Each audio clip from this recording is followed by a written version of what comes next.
Capítulo 13. Creación de la base de precios. En este capítulo tenemos los siguientes objetivos. Identificar los elementos que forman un precio. Reconocer los objetivos que tiene una empresa al fijar los precios y las restricciones sobre el rango de precios que pueden cobrar.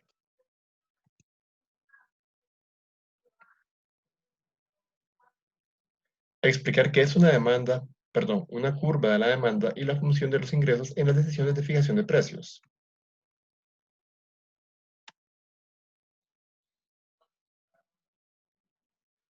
El siguiente objetivo, describir lo que significa la elasticidad de la demanda respecto al precio para un gerente que enfrenta una decisión de fijación de precios.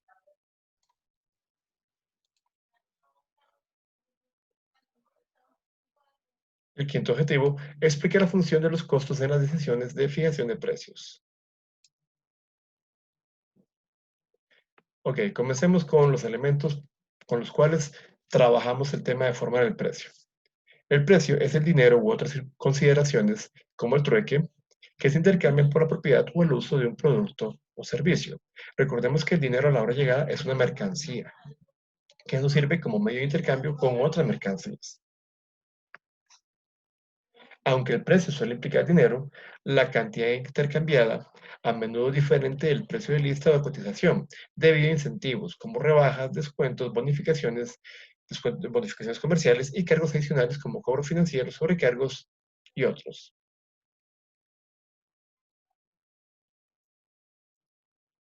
Los objetivos que tiene una empresa al momento de fijar precios y las restricciones sobre el rango de precios que se puede cobrar es por cuanto estos establecen, especifican la función del precio en la estrategia de mercadeo de una empresa y pueden ser tener utilidades, qué ingresos por ventas queremos desarrollar, la participación en el mercado que buscamos alcanzar, un volumen unitario, sobrevivir o un nivel de precio socialmente responsable.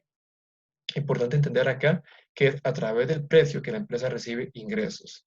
Y aquí, pues si bien es cierto, puede parecer obvio que el objetivo es tener utilidades, hay que entender que en algún momento dado podemos buscar tener un precio que lo ajustemos mediante estrategias para ser más competitivos o desarrollar algún tipo de promoción o inclusive tener un precio especial para algún segmento de mercado que queremos dar un apoyo en un momento específico del tiempo, como de repente pueden estar haciendo algunas empresas en esos tiempos de pandemia.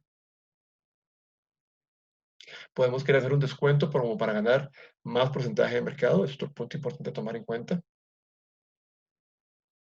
O ya ha llegado el momento en que la empresa esté optando por liquidar todo un bloque de mercadería que tiene ya muy pegado, por decirlo de una manera, que no sale, o que inclusive la empresa está ya pensando cerrar, entonces ocupa liquidar todo lo que tiene, pues para recoger todo el dinero posible.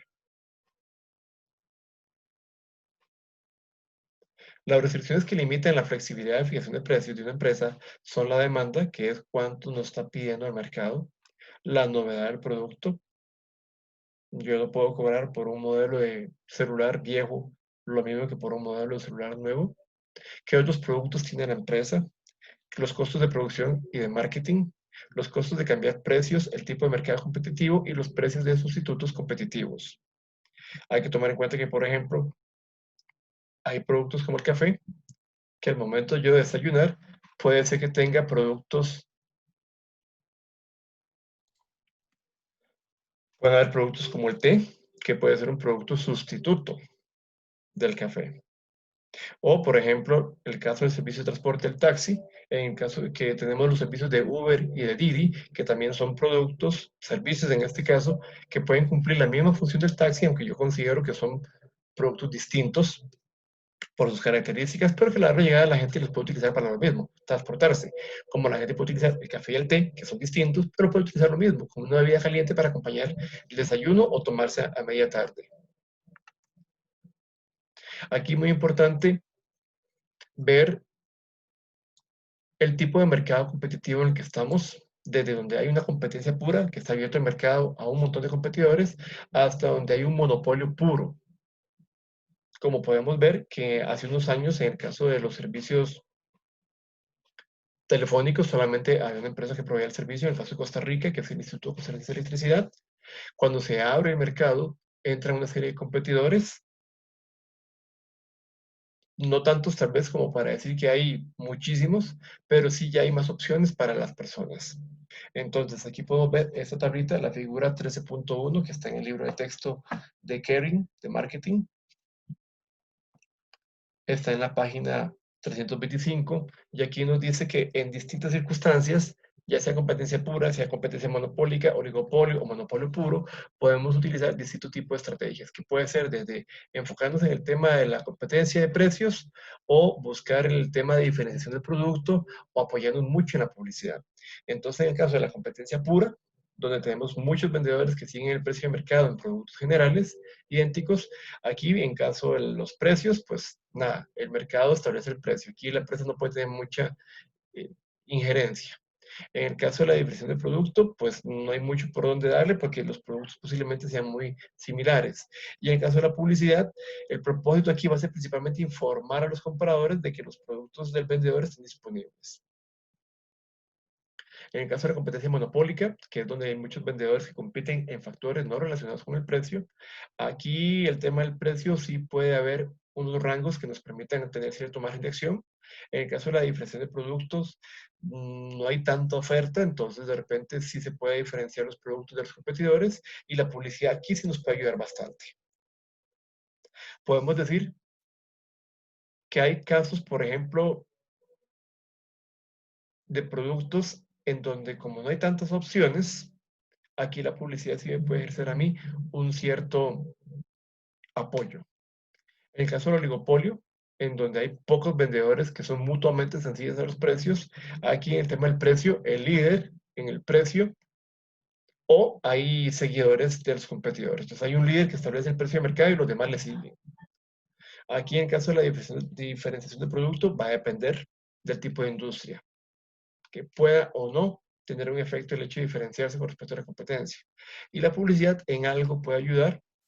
Aquí principalmente es informar, pero buscamos evitar competencia en tema de precios.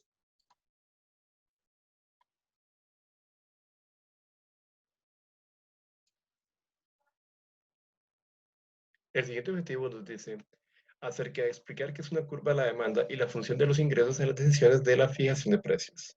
Una curva de la demanda es una gráfica que relaciona la cantidad vendida y el precio y que mide la cantidad máxima de unidades que los consumidores comprarán a un precio determinado. ¿Qué quiere decir eso? Que cuanto me quiere comprar la gente, los consumidores, va a estar en función, en muchos casos, de la variación en el precio. En algunos casos va a haber productos que si el precio aumenta, en el corto plazo la demanda no va a aumentar, y hay otros casos en que si la demanda, que si el precio sube o baja, la demanda puede cambiar, aumentando o bajando según sea el caso. Tres factores de la demanda afectan el precio. Uno, lo primero es los gustos de los consumidores. Dos, el precio y la disponibilidad de productos sustitutos, como comentamos anteriormente, café con té, servicio de taxi, servicio de Uber. Y tres, los ingresos de los consumidores.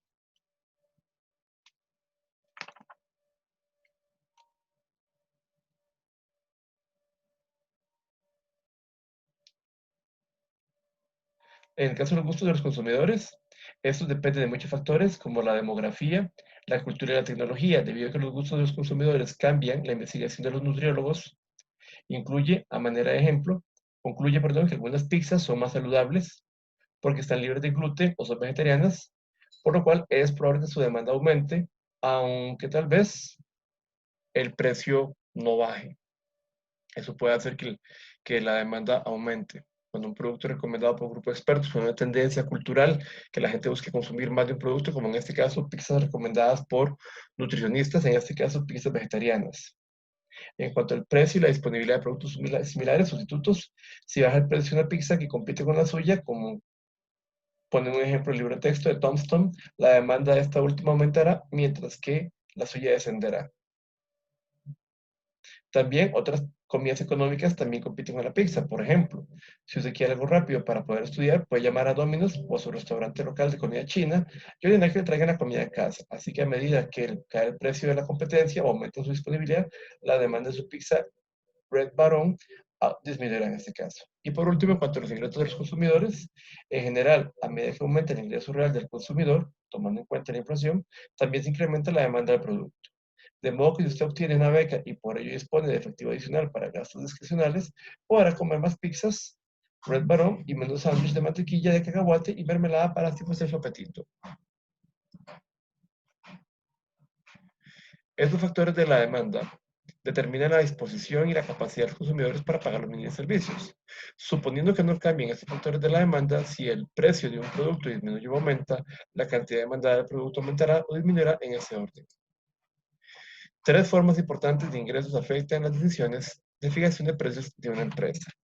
Lo primero es el ingreso total, que es el total del dinero recibido por la venta de un producto.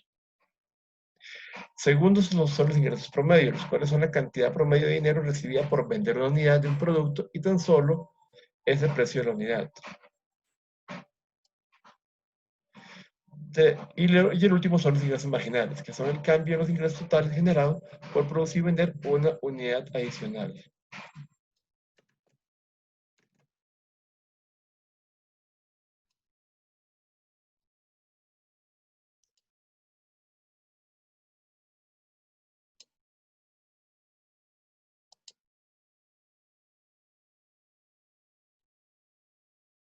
Hablábamos de que el tercer punto son los ingresos marginales, que son el cambio en ingresos totales generado por producir y vender una sola unidad. O sea, la última unidad que vendí me da un ingreso adicional sobre el ingreso acumulado hasta el momento. Veamos ahora cómo se comportan estas gráficas. En el primer caso, el ejemplo que tenemos aquí es la figura 13.4, curvas de la demanda para un ejemplo de la pizza congelada de queso Red Baron, que muestra el efecto sobre las ventas anuales, cantidad demandada por año de un cambio en el precio causado por, en el primer caso, aquí a la izquierda, lo que sería un movimiento a lo largo de la curva de la demanda y un cambio de la curva de la demanda. Entonces, en este caso, vemos cómo si el precio unitario,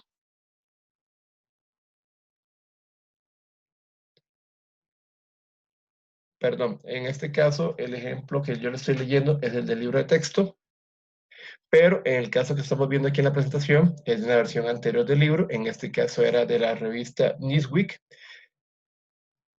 pero la mecánica es la misma, la idea es la misma. Todo lo que podemos ver aquí en este caso, pónganle en pizza, pónganle en periódico, lo que ustedes quieran. Tenemos que el precio pasa de $2 en este punto, en donde tenemos una demanda de 3 millones de unidades, y el precio pasa luego a $2 por unidad. Entonces, en este caso simulado, perdón, pasa a 1.5 dólares. Entonces, del punto 1 al punto 2, aquí está a $2 la unidad, aquí está a $1.50 la unidad, y vemos que la demanda aumenta. Hay un movimiento a lo largo de la curva de la demanda. ¿Qué quiere decir esto? Que para efectos de este caso, si el precio baja, la demanda va a aumentar. Pero, y podríamos decirlo que posiblemente al revés. Si hubiéramos comenzado en este punto con un precio de 1.5 y el precio hubiese subido a 2, muy posiblemente entonces la demanda hubiese disminuido. En este otro caso, el precio no cambió, pero aumentó la demanda, pasando de 3 millones a 6 millones. Hay un cambio en la curva de la demanda ayudando a la curva de demanda. Aquí podrían darse diferentes circunstancias. Puede ser la publicidad, puede ser los cambios en los gustos de los consumidores, puede ser una combinación de ambos, puede ser un aspecto, un cambio en la legislación que favorezca de alguna u otra forma el aumento de la demanda. Y hay casos en que ya sé que suba el precio o baja el precio, el producto a corto plazo no va a cambiar la demanda. Como por ejemplo la gasolina. Yo tengo un automóvil, sube esa semana la gasolina, necesito llenar el tanque para poder trasladarme al trabajo y demás lugares donde yo vaya. Mis hijos consumen mucha leche, sube el precio de la leche, seguiré comprándole leche en el corto plazo. Ya si sigue insistiendo el tema de que continúe un aumento en los precios, lo que puede llegar a pasar es de que a largo plazo, y estamos hablando más de un año, yo considero la opción de cambiar el automóvil por una motocicleta un medio de transporte que me consuma menos gasolina, menos combustible, o inclusive que yo considere mejor utilizar transporte público. Y en el caso de la alimentación, pues tal vez de repente no es que se le va a dejar a los hijos sin leche, pero se puede buscar alguna opción como por ejemplo leche en polvo en vez de leche líquida, que pues de repente se le puede dar ahí un mayor rendimiento.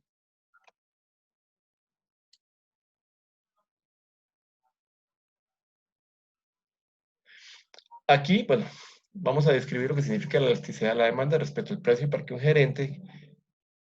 un gerente que enfrenta una decisión de fijación de precios. La elasticidad de la demanda con respecto al precio mide la sensibilidad de las unidades vendidas a un cambio de precio y se expresa como el cambio porcentual en la cantidad de un producto con demanda dividido entre el cambio porcentual en el precio. La elasticidad del precio es importante para los gerentes de marketing porque un cambio en el precio suele tener un efecto importante en la cantidad de unidades de producto vendidas y en los ingresos totales. Entonces, aquí, lo más importante de entender es lo siguiente, que ante cambios en los precios, la demanda de los productos puede variar. Cuando se da eso, es que hay elasticidad del precio. Cambia la demanda cuando hay un cambio en el precio. Pero si no lo hay, entonces hay una inelasticidad. Aquí lo importante es más que manejar esos conceptos un poquito más, digamos que términos económicos, ahí de memoria, es entender en qué casos un cambio en el precio va a afectar la demanda y en qué casos no lo va a hacer. La gran mayoría de los productos puede pasar. Inclusive si sube el precio del jabón líquido, el jabón para lavar la ropa, cualquiera de sus presentaciones o todas sus presentaciones, digamos jabón líquido, jabón en polvo, marcas premium, marcas más económicas, pues lo que puede pasar es que aunque todos suban, si sube mucho y yo consumo jabón líquido, pues tal vez de repente me cambie por la misma marca de premium, pero el jabón en polvo. Si continúa subiendo a la misma marca, pero en la presentación de jabón en polvo. Si continúa subiendo el precio, pues puede ser que entonces me cambie del jabón en polvo premium, por decirlo así, a un jabón en polvo más económico, más barato. Y otro punto muy interesante es de que, si bien es cierto, bajar precios en un momento dado puede hacer que la demanda se me incremente, apostar por una estrategia de precios, si yo no soy alguien que logre mover mucho volumen, es arriesgado. Además de que es algo que es fácil de imitar, así que difícilmente me va a dar una ventaja competitiva.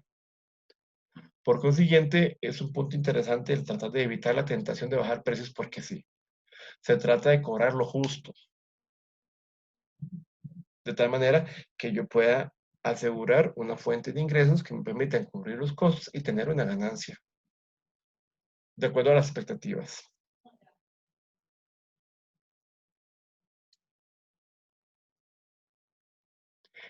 Vamos a ver el objetivo 5A,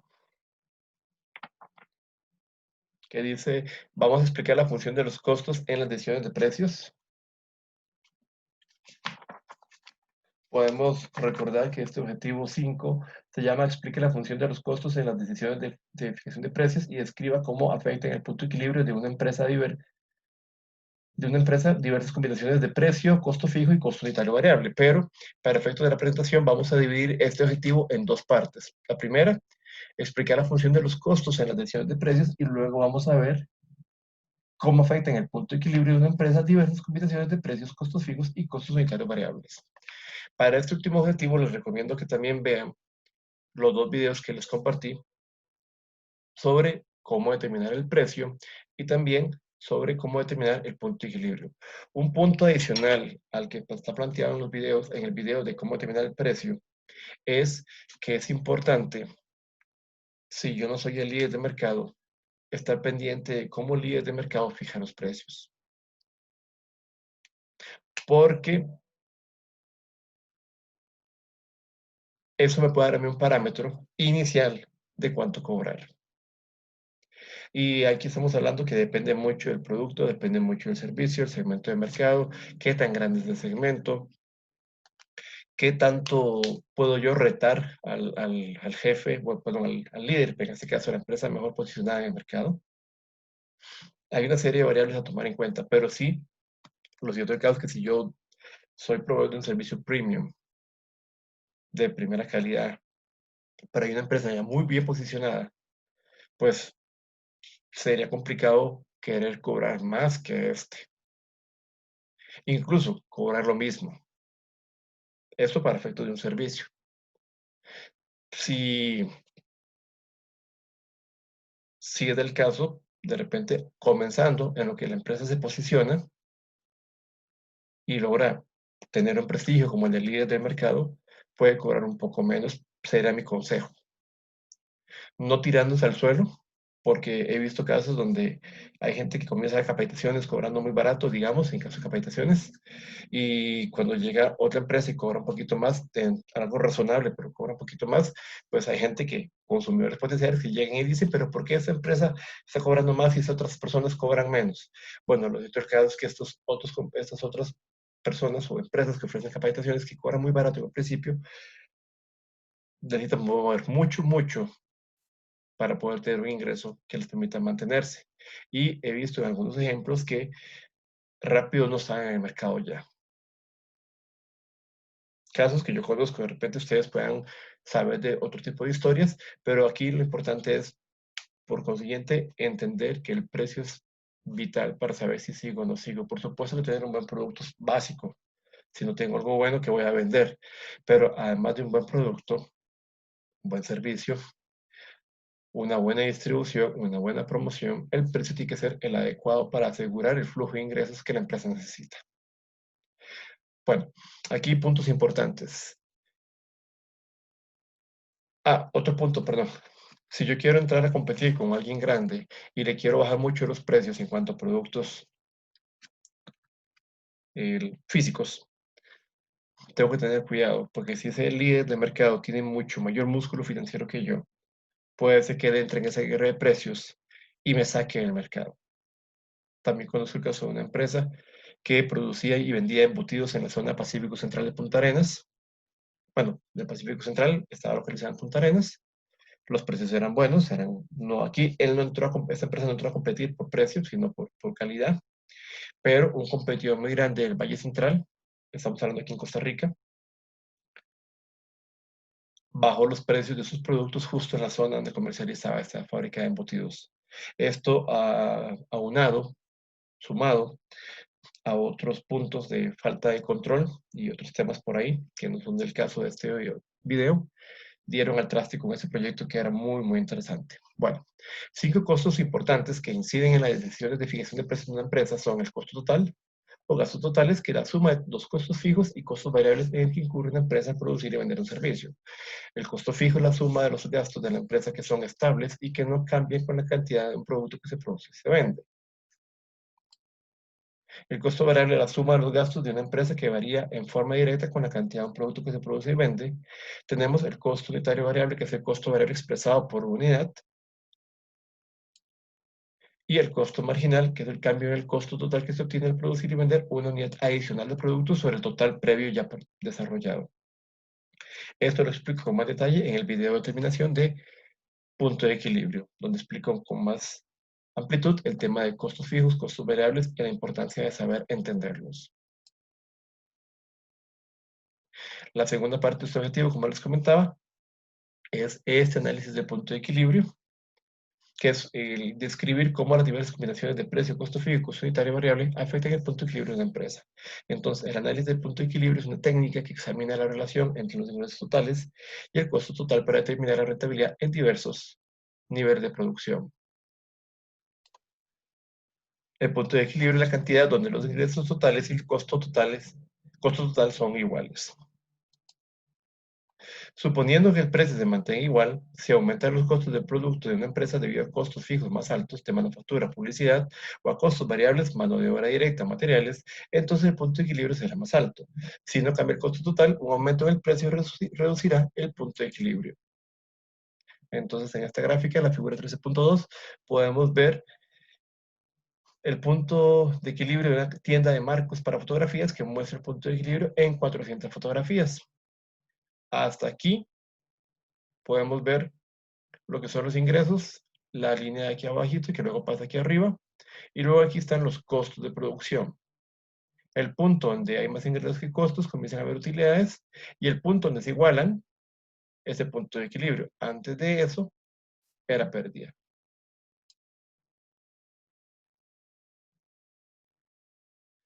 Esto es, en cuanto a capítulo 13, creación de la base de precios. Cualquier consulta, pues me pueden contactar, ustedes tienen mi número de WhatsApp, e igual me pueden escribir por correo o los pueden dejar aquí en la sección de comentarios del video.